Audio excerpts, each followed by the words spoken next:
This one's for my people pleasers. Hello, fellow people pleaser here.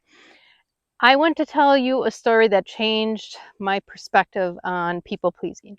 I definitely loved being the rescuer, helping everyone with everything. It was just a natural tendency I had, and oftentimes society rewards that. Team player, promotions, you get the bonuses for showing up on call or saving the day. And so society will reward this type of behavior, which reinforces it over and over and over again, because who doesn't like someone that always just jumps in and helps? But it usually comes at the cost of your own energy and your own self. So at a workforce energy management program, we were workshopping different behavior holds, and one of them is people pleasing. And why do we do that? And the people pleasers in that group made an animal, and that I do it in forms that aren't your usual like corporate walk and talk, because I hated that crap. Like, we live in the real world, let's get down to the elephant in the room. So I asked them, draw an animal that feels like you, the people pleasing tendency that you have. And they drew an octopus. And I was like, oh yeah, because it has 8 arms, it can help multiple people all at once. And the man says, no, an octopus mother, when she has young octopus babies, if they can't find food, she will allow the babies to eat her so that they live.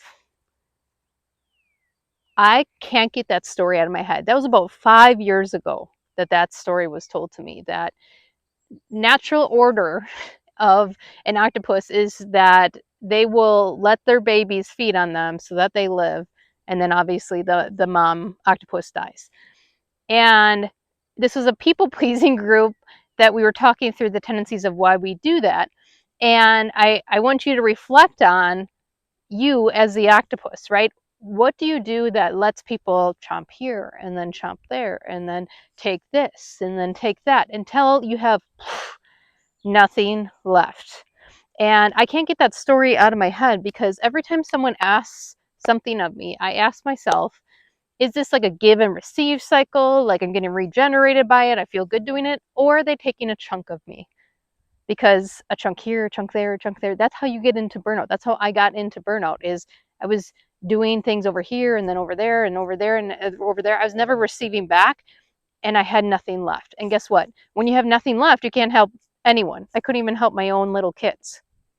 So when you are constantly a giver, or my clients in the service industry will feel this, right? They give to their customers, they give to their members, they give to their clients, and at the end of the day, they have served all day long in response mode, that they just have nothing left for their family at home, nothing left for themselves.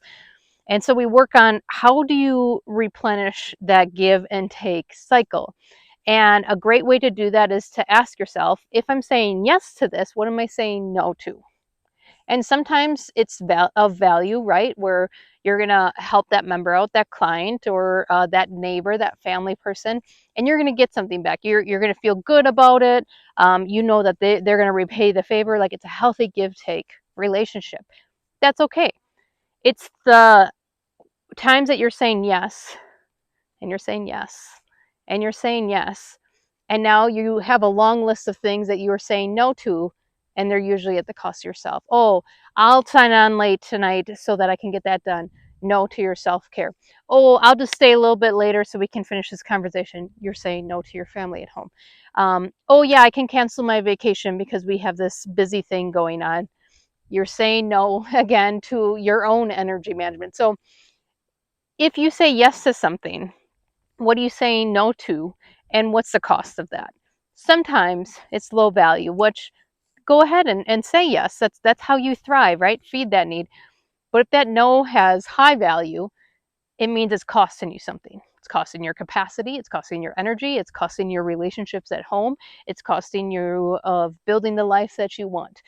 And when in doubt, when I'm like, I don't want to say no, I remember that octopus story, because I want to be there for my babies and my family. So we're going to go find food together. I don't want everyone eating away at me, that I have nothing left for the people that matter in my life. So when it's uncomfortable to say no, or give yourself a pause to see if you even want to say yes, remember the octopus story, that even though you have 8 arms and you can provide a lot of value, if you continue to let people chomp off of you, there's going to be nothing left. And every people pleasing pattern either feeds the energy or drains it.